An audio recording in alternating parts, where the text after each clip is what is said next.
그날 제 딸은 세상에서 가장 아름다운 신부였습니다. 순백의 드레스를 입고 저를 향해 웃어 보이던 그 모습이 아직도 눈에 선합니다. 하지만 그 웃음은 오래가지 못했습니다. 식장에 울려 퍼지던 축복의 음악 속에서 소희는 갑자기 배를 움켜쥐더니 힘없이 주저앉아 버렸습니다. 소희야, 저도 모르게 외치며 달려갔지만 이미 얼굴은 창백했고 입가에는 알 수 없는 거품이 맺히고 있었습니다. 그 따뜻하던 아이의 체온이 제 품 안에서 점점 사라져가는 것을 느끼는 순간 제 심장도 함께 무너져 내렸습니다. 행복을 약속하는 결혼식장은 순식간에 혼란과 공포의 현장이 되었습니다. 하객들의 비명, 울음, 다급히 불러대는 목소리들. 하지만 제 귀에는 아무 소리도 들어오지 않았습니다. 오직 제 딸, 제 소희만 보였으니까요. 그때는 몰랐습니다. 이 비극이 단순한 사고가 아니라 누군가가 치밀하게 준비한 잔혹한 시작이었다는 사실을요. 누군가는 울부짖었고 누군가는 급히 119를 불렀습니다. 저는 정신을 잃은 듯 그저 딸의 손만 꼭 잡고 있었습니다. 살아달라고 제발 눈을 떠달라고 속으로 수없이 빌었습니다. 곧 구급대가 도착해 딸을 들것에 실어갔습니다. 저는 따라가려 했지만 누군가 제 어깨를 붙잡으며 말했습니다. 어머님 잠시만요. 여기 무언가 이상합니다. 그때 처음 눈에 들어온 것은 딸이 마시던 샴페인 잔이었습니다. 잔 속에는 아직 반쯤 남아있는 금빛 액체. 그런데 유난히 흐릿한 가루 같은 것이 떠다니고 있었습니다. 순간 제 온몸이 오싹해졌습니다. 혹시 누군가 고의로 무언가를 넣은 건 아닐까? 단순한 실신이 아니라면, 이 모든 것이 계획된 일이라면. 그러나 곧 그 잔은 사라져 버렸습니다. 누가 가져간 건지 어디로 간 건지 아무도 모른다고 했습니다. 결정적인 단서가 눈앞에서 흔적도 없이 사라진 것입니다. 그날 이후 저는 더 이상 이 사건을 우연이라 믿을 수 없었습니다. 그리고 제 안에는 커다란 두려움이 싹트기 시작했습니다. 딸을 향한 사랑만큼이나 강렬한 진실을 끝까지 밝혀내야 한다는 집념 말입니다. 구급차 안에서 저는 계속 딸의 이름만 불렀습니다. 소희야 제발 제발 눈 좀 떠다오. 그러나 아이의 몸은 점점 더 무겁게 축 늘어져 갔습니다. 병원에 도착하자마자 의료진이 달려들었습니다. 하얀 불빛 아래에서 제 딸은 여러 명의 손에 둘러싸인 채 숨가쁘게 치료를 받았습니다. 저는 문 밖에서 발만 동동 구르며 기도할 수밖에 없었습니다. 그때 한 의사가 제게 다가와 조심스럽게 말했습니다. 어머님, 아이가 쓰러지기 전에 혹시 어떤 걸 드셨는지 기억나십니까? 저는 떨리는 목소리로 대답했습니다. 샴페인 한 잔, 예, 분명히 샴페인을 마셨습니다. 그런데 잔 속에 뭔가 이상한 가루가 떠 있었어요. 의사의 얼굴이 단숨에 굳어졌습니다. 그는 제게 명함을 건네며 말했습니다. 저는 이준호 응급의학과 전문의입니다. 솔직히 말씀드리자면 단순한 저혈압이나 스트레스 때문일 가능성은 낮습니다. 구토, 거품과 급작스러운 의식 상실, 호흡 곤란, 독극물 반응일 수도 있습니다. 그 순간 제 온몸에서 피가 싸늘하게 식어버렸습니다. 결혼식 축복의 자리에서 누군가 내 딸을 해치려 했다는 말입니까? 의사의 마지막 말은 제 마음을 더욱 무겁게 짓눌렀습니다. 어머님, 만약 잔에 남아있던 내용물이 사라졌다면 증거는 이미 없어졌을 수도 있습니다. 소희가 중환자실로 옮겨진 뒤에도 저는 병원 복도를 떠나지 못했습니다. 긴 의자에 앉아있으면 누군가 곧 괜찮다라는 말을 해줄 것만 같았지요. 그런데 그날 밤 낯선 발소리가 제 앞에서 멈췄습니다. 정장을 입은 두 남자가 신분증을 내밀며 말했습니다. 저희는 강남경찰서 강력팀입니다. 신부님이 쓰러지신 현장에 대해 몇 가지 확인할 것이 있습니다. 저는 순간 숨이 막히는 듯 했습니다. 강력팀이라는 단어. 단순한 사고가 아니라는 뜻이겠지요. 형사는 차분히 질문을 이어갔습니다. 신부님께서 마시신 음료는 무엇입니까? 누구와 함께 계셨습니까? 혹시 그날 특별히 불편해하던 분은 없으셨습니까? 저는 하나하나 기억을 더듬어 대답했습니다. 그러나 제 대답이 이어질수록 형사의 표정은 점점 더 무거워졌습니다. 어머님, 솔직히 말씀드리겠습니다. 형사는 낮은 목소리로 말을 이었습니다. 잔에 남아있던 음료는 이미 사라졌습니다. 누군가 고의적으로 없앴을 가능성이 있습니다. 그리고 이는 우연이 아닐 수도 있습니다. 제 머릿속은 하얗게 비어버렸습니다. 누가 왜 제 딸의 결혼식장에서 이런 짓을 한 걸까요?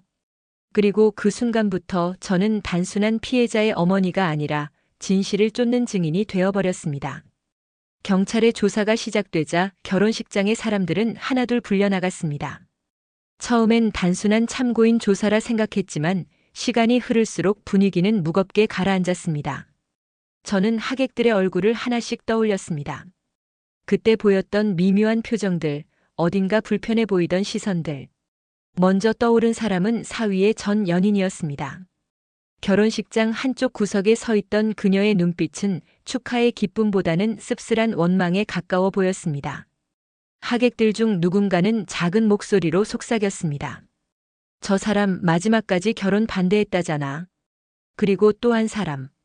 딸과 사업 문제로 갈등을 겪던 사위의 친척이었습니다. 그는 식전에도 술에 취해 이 결혼 순탄치 않을 거야라며 중얼거렸다는 얘기를 들었습니다. 마지막으로 제 마음에 깊은 의문을 남긴 사람은 바로 제 가까운 친척이었습니다. 언제나 우리 가족의 일에 지나치게 관여하던 그 사람, 그날따라 이상하리만큼 서둘러 자리를 떠난 모습이 눈에 밟혔습니다. 형사는 제게 조심스럽게 물었습니다. 어머님, 혹시 신부님을 해칠 만한 이유가 있는 사람이 있습니까? 저는 아무 대답도 하지 못했습니다.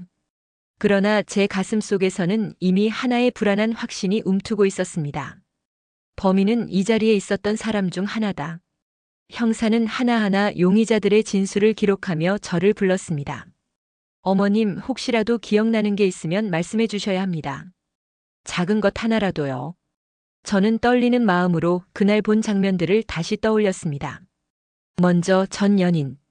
그녀는 축하한다는 말 대신 끝까지 싸늘한 얼굴이었습니다. 그리고 이상하게도 소희가 쓰러지기 직전 그녀가 테이블 쪽으로 다가갔던 모습이 제 눈에 스쳤습니다. 정말 단순한 축하였을까? 제 안에서 의심이 커져갔습니다. 다음은 사위의 친척. 술에 취해 있던 그는 계속해서 불만을 쏟아냈습니다. 심지어 식이 시작되기 전 웨딩홀 직원과 다투는 장면까지 목격되었지요. 그가 들고 있던 작은 종이봉투 그 안에 무엇이 들어 있었는지는 끝내 확인되지 않았습니다. 마지막으로 제 마음을 가장 무겁게 짓누른 건 가까운 친척이었습니다. 그 사람은 늘 가족 행사에 빠지지 않았는데 이날은 소희가 쓰러지자마자 누구보다 먼저 자리를 떠났습니다. 급하게 걸음을 옮기던 그의 뒷모습은 지금도 제 눈에 선합니다. 형사는 제게 조용히 말했습니다. 어머님, 범인은 결코 멀리 있지 않습니다. 중요한 건 누가 잔을 만졌는가 하는 겁니다. 그 순간 제 등골을 타고 싸늘한 기운이 흘렀습니다. 결국 모든 퍼즐의 조각은 딸이 쓰러지기 전 그 한 잔의 샴페인으로 향하고 있었습니다. 형사는 웨딩홀 직원들을 불러 모으며 단호히 말했습니다. 신부님이 쓰러지기 전 손에 들고 있던 잔을 찾아야 합니다. 그 안에 답이 있습니다. 직원들은 서둘러 식장 곳곳을 뒤졌습니다. 그러나 잔은 어디에도 없었습니다. 분명 이쪽 테이블 위에 있었는데요.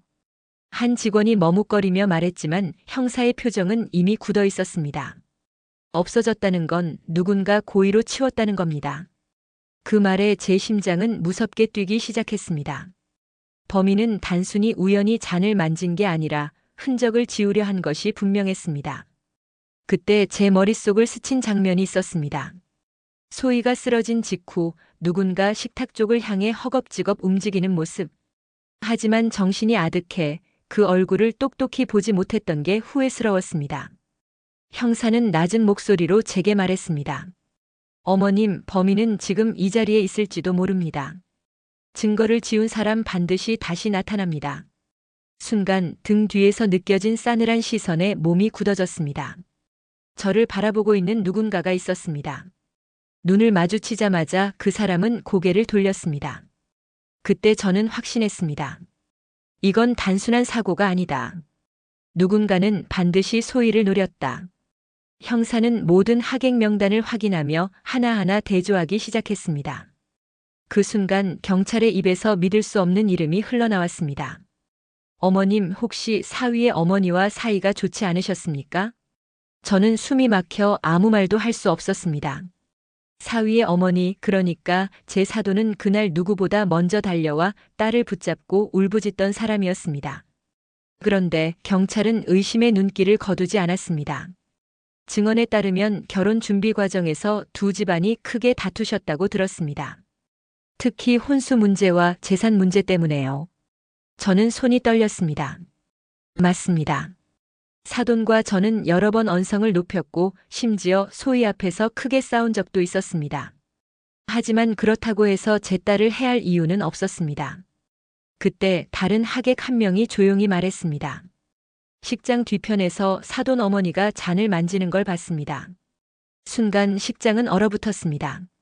저 역시 충격과 혼란 속에서 사돈을 바라보았습니다. 하지만 그녀의 눈빛은 흔들림 없이 단호했습니다. 나는 절대 그런 짓 하지 않았습니다. 그러나 형사는 서류를 덮으며 말했습니다. 의심은 시작되었습니다. 진실은 이제부터 드러나게 될 겁니다. 모두의 시선이 자신을 향하자 손을 덜덜 떨며 자리에서 일어났습니다. 저는 딸 같은 소희를 해칠 이유가 없습니다. 오히려 지켜주고 싶었습니다. 그녀의 목소리는 떨렸지만 눈빛만큼은 흔들리지 않았습니다. 제가 잔을 만진 건 사실이에요. 하지만 그건 단지 자리를 정리하기 위해서였습니다. 왜냐면 저는 이미 알고 있었습니다. 소희가 임신한 아이의 아버지가 누구인지. 순간 식장은 다시 한번 술렁였습니다. 저는 믿을 수 없다는 듯 그녀를 바라봤습니다. 무슨 말씀이세요? 분명 제 사위, 민호의 아이 아닙니까? 사돈은 고개를 세차게 저었습니다. 아닙니다. 그 아이의 진짜 아버지는 다른 사람입니다. 모두가 숨을 죽였습니다. 그녀는 말을 이어가기 전 눈가에 맺힌 눈물을 훔쳤습니다. 저는 오래전부터 알고 있었습니다. 소희가 결혼 전부터 다른 남자와 만남을 이어왔다는 걸요. 그리고 그 사실을 누군가 이용한 겁니다. 형사의 얼굴이 굳어졌습니다. 그렇다면 누군가 그 비밀을 알고 있었고 그것을 빌미로 범행을 저질렀을 가능성이 있다는 말씀이군요. 저는 머릿속이 아득해졌습니다. 설마 소희가 숨기려 했던 진실이 아이의 생명을 위협하는 씨앗이 된 건가요? 형사는 소희의 휴대전화를 경찰 증거봉투에서 꺼내 들었습니다. 그리고 최근 메시지를 하나하나 확인하던 순간 모두를 얼어붙게 만드는 문장을 발견했습니다. 결혼식 날 진실을 폭로하겠다. 내가 선택하지 않으면 내가 대신 선택하겠다. 모두가 숨을 죽였습니다. 그 문자는 단순한 협박을 넘어 누군가가 소희의 비밀을 쥐고 있었음을 보여주고 있었습니다. 저는 온몸에 소름이 돋았습니다. 소희가 이런 걸 혼자 감당하고 있었다니. 형사는 곧바로 조사에 들어갔습니다. 문자가 발신된 번호는 일회용 대포폰. 흔적을 찾기 어려운 번호였습니다. 그러나 결정적인 단서가 있었습니다. 문자의 마지막 줄. 내가 사랑하는 사람 옆에서 난 웃으며 지켜보겠다. 그 순간 제 머릿속에 스친 얼굴이 있었습니다. 소의 곁을 늘 그림자처럼 맴돌던 한 사람. 겉으로는 축복을 보내는 듯 보였지만 어쩌면 속으로는 증오와 질투를 키우고 있었던 사람. 저는 눈을 질끈 감으며 중얼렀습니다. 설마 그 사람이었다니. 형사는 결혼식 하객 명단을 다시 들여다보며 한 사람을 가리켰습니다. 그날 끝까지 자리를 지키며 소의 양을 바라보던 분이 계시죠. 잠시 이야기를 나눠도 되겠습니까? 모두의 시선이 한 남자에게 향했습니다. 그는 소희의 직장 동료였던 박성우라는 인물이었습니다. 겉으로는 늘 친절했고 결혼식 준비에도 적극적으로 도와준 사람이었지만 그 눈빛 속에는 설명하기 어려운 긴장감이 숨어 있었습니다. 형사가 담담하게 말했습니다. 성우 씨 휴대전화 좀 보여주시죠. 성우는 잠시 머뭇거리더니 억지 미소를 지었습니다. 형사님, 저를 의심하시는 겁니까? 전 단지 소희를 친구로서 응원해주고 싶었던 것뿐입니다. 형사는 흔들림 없는 목소리로 대꾸했습니다. 그렇다면 왜 당신 자리에서 발견된 메모에 이런 글귀가 적혀 있었을까요? 그녀는 결국 내 것이어야 한다. 순간 성우의 얼굴이 굳었습니다. 주변의 공기가 싸늘하게 얼어붙었습니다. 그는 애써 태어난 척하며 중얼거렸습니다. 그건 단순한 농담이었습니다. 하지만 형사는 미소조차 짓지 않았습니다. 농담이라 하기엔 너무 무겁지 않습니까? 성우 씨. 형사의 날카로운 시선이 박성우를 꿰뚫듯 파고들었습니다. 주변은 숨소리조차 들리지 않을 만큼 고요했습니다.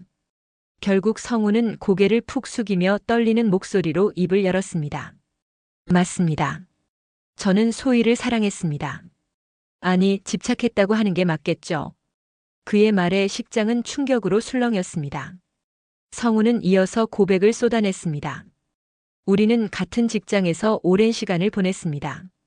그녀는 제게 늘 웃어주었고 저는 그 미소를 제 것이라 믿었습니다.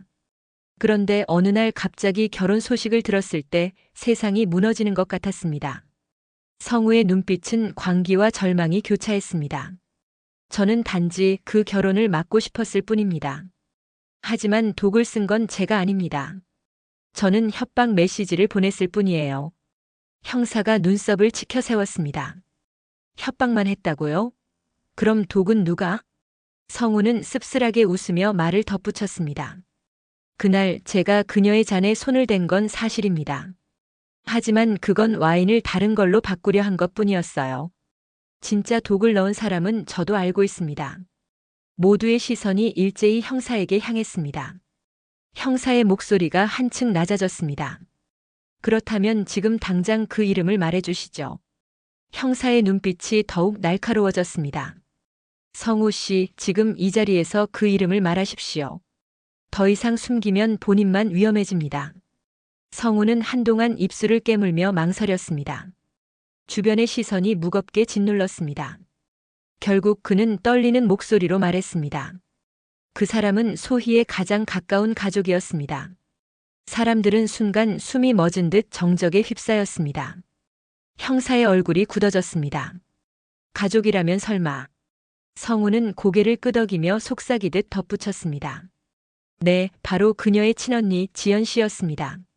순간 식장 안에서 비명이 터져 나왔습니다. 그럴 리가 없어. 지연이가 왜 그런 짓을. 형사는 곧바로 지연을 바라보았습니다. 지연은 하얗게 질린 얼굴로 자리에서 얼어붙어 있었습니다. 손에 쥔 손수건이 바닥으로 떨어졌고 그 속에서 작은 유리병 하나가 굴러나왔습니다. 그 순간 모든 시선이 그 유리병에 꽂혔습니다. 안에는 아직도 붉은 액체가 묻어 있었습니다.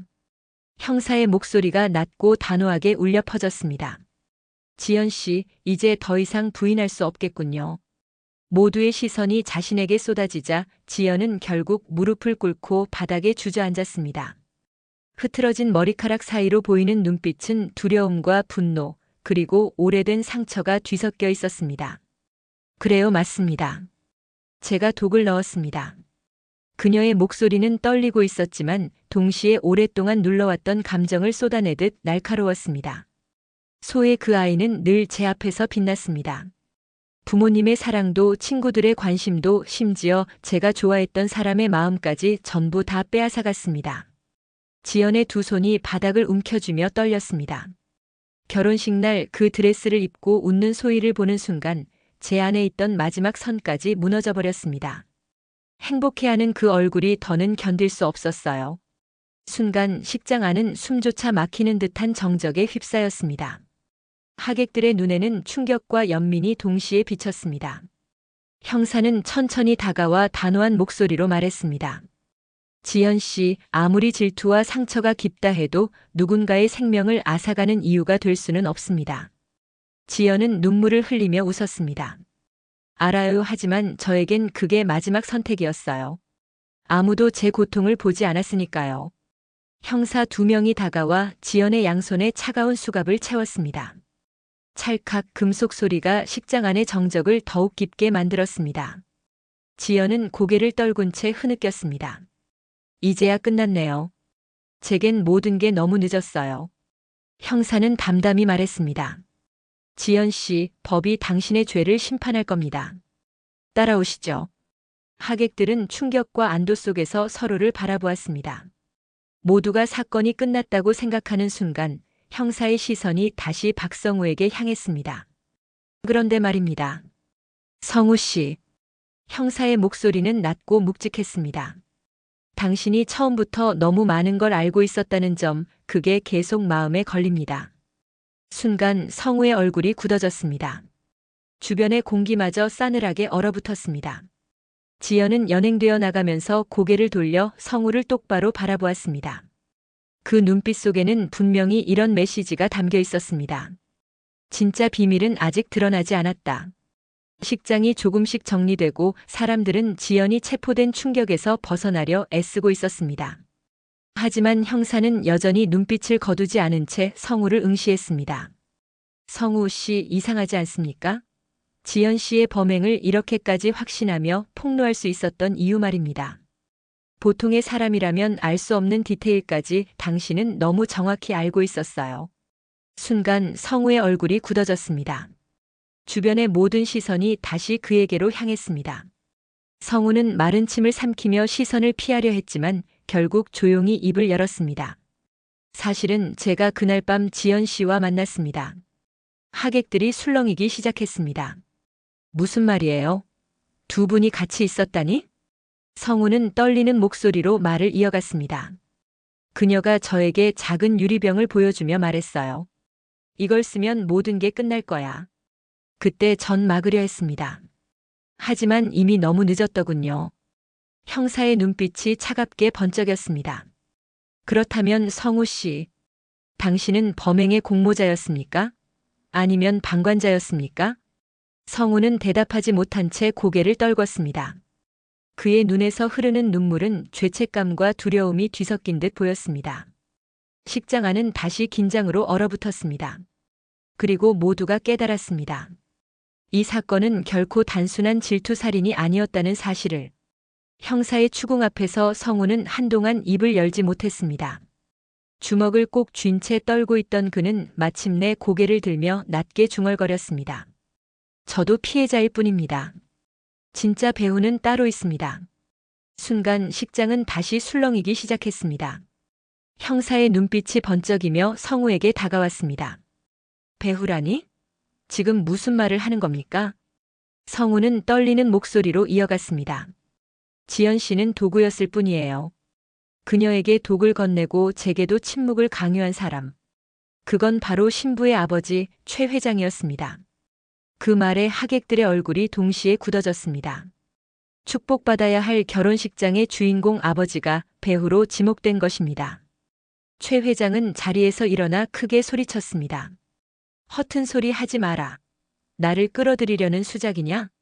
그러나 성우는 흔들림 없는 눈빛으로 회장을 바라보았습니다. 전부 증거가 있습니다.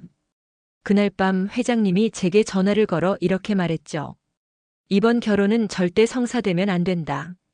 어떤 수를 써서라도 막아라. 형사의 시선이 최 회장에게로 향하자 식장은 다시 정적에 휩싸였습니다. 그리고 모두의 마음속에 단 하나의 의문이 떠올랐습니다. 결혼을 막으려 한 진짜 이유는 무엇인가? 형사의 시선이 최 회장에게로 향하자 식장은 고요 속에서 긴장감이 더욱 고조되었습니다. 모든 하객들이 그의 대답을 기다렸지만 회장은 한동안 아무 말도 하지 못했습니다. 결국 그는 깊은 한숨을 내쉬며 의자에 주저앉았습니다. 그래, 이제는 숨길 수 없겠구나. 그의 목소리는 낮았지만 식장 안에 울려 퍼지기에는 충분했습니다. 나는 이 결혼을 절대 허락할 수 없었다. 왜냐하면 사위가 될 그 남자와 우리 집안 사이엔 누구도 알면 안 되는 피해 연이 있기 때문이다. 사람들은 놀란 눈으로 서로를 바라보았습니다. 형사가 단호하게 물었습니다. 피해 연이라니? 구체적으로 말씀하시죠. 최 회장은 떨리는 손으로 얼굴을 감싸며 고백했습니다. 30년 전 나는 한 여자를 사랑했다. 하지만 그 사랑은 금지된 것이었지. 그 여자는 이미 가정을 가진 사람이었고 그 결과 태어난 아이가 바로. 순간 그의 목소리가 끊기며 식장이 술렁였습니다. 그 아이가 지금 이 결혼의 신랑이란 말씀이십니까? 형사의 추궁에 회장은 결국 고개를 끄덕였습니다. 하객들 사이에서 충격과 탄식이 동시에 터져나왔습니다. 즉, 신부와 신랑은 피로 얽힌 형제 관계일 수도 있다는 소름 끼치는 진실. 그래서 난 이 결혼을 막아야만 했다. 하지만 이런 방식으로 끝나게 될 줄은 몰랐다. 회장의 목소리는 절망으로 가득 차 있었습니다. 그의 고백은 식장 전체를 차갑게 얼어붙게 만들었습니다. 최 회장의 고백은 한순간에 식장의 공기를 무너뜨렸습니다. 신부 소희는 믿을 수 없다는 듯 두 눈을 크게 뜨며 신랑을 바라보았습니다. 그럴 리 없어, 오빠가. 아니, 그럴 수는 없어. 그녀의 목소리는 절규에 가까웠습니다. 신랑 또한 얼굴이 하얗게 질린 채 한 걸음 뒤로 물러섰습니다. 설마 내가 회장님의 아들? 순식간에 두 사람의 사랑은 금지된 굴레에 갇히고 말았습니다. 하객들은 충격으로 숨조차 쉬지 못한 채 서로의 얼굴만 바라봤습니다. 신부는 울부짖으며 드레스를 움켜쥐고 무너져 내렸습니다. 왜 이제야 말하는 거예요? 왜 우리를 이렇게 파괴하는 거예요? 최 회장은 고개를 떨군 채 흐느꼈습니다. 내가 막을 수 있었다면 더 일찍 막았어야 했는데 이 비극을 만든 건 결국 나다. 형사는 차갑게 말을 던졌습니다. 회장님, 지금 이 순간에도 중요한 건 한 가지입니다. 지연 씨가 왜 독을 손에 쥐게 되었는지 그 배후의 진짜 의도는 아직 밝혀지지 않았습니다. 식장은 절망과 의문 그리고 미처 다 풀리지 않은 비밀로 가득 찼습니다. 그리고 모두가 깨달았습니다. 사랑의 종말은 이제 시작일 뿐이라는 사실을. 형사의 한마디가 식장의 공기를 찢었습니다. 지연 씨에게 독을 쥐게 만든 건 누구입니까? 모두의 시선이 최 회장에게로 쏠렸지만 그 순간 지연이 흐느끼며 자리에서 일어섰습니다. 아니에요. 회장님 때문이 아니에요. 독을 건넨 사람은 바로 신랑이었어요.